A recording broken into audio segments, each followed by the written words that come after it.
Muhtaram Prezidentimiz tomonidan ilgari surilgan mahalladagi yoshlar bilan ishlashning yangicha tizimi doirasida tashkil etilayotgan ushbu musobaqa Davlat xavfsizlik xizmati, Mudofaa vazirligi, Sport vazirligi, mahallalar uyushmasi va Yoshlar ishlari agentligi tuzilmalarining yuksak e'tibori ostida o'tkazilmoqda.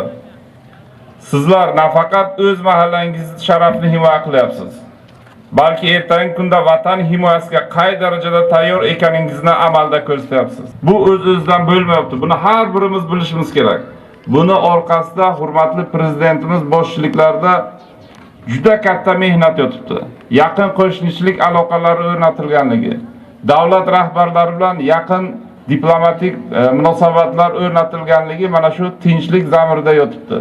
Shuning uchun mana shu kunlarni qadriga yetib, bugun sport bilan shug'ullanish, bilim olish imkoniyati yaratilganligidan to'g'ri foydalanishimiz kerak. Musobaqa nizomiga ko'ra eng munosib deb topilgan yoshlarimiz oliy harbiy ta'lim muassasalariga kirish uchun imtiyozli tavsiyanomalar berilishi ham bu ham sizlarga berilgan yaxshi imkoniyat.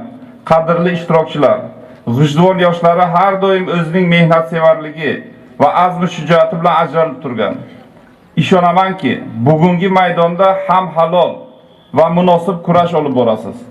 Har bir shartda xoh yugurish bo'lsin, xoh qurol bilan ishlash, faqat va faqat yuksak natijalarni tilayman. Fursatdan foydalanib barcha jamoalarga omad va zafarlar tilayman. Mardlar maydonda kuchlilar holi bo'lsin. Shunday qilib, shijoat va g'ayrat harbiy sport musobaqalarining G'ijduvon tumani bosqichini ochiq deb e'lon qilaman. Barchangizga muvaffaqiyat tilayman.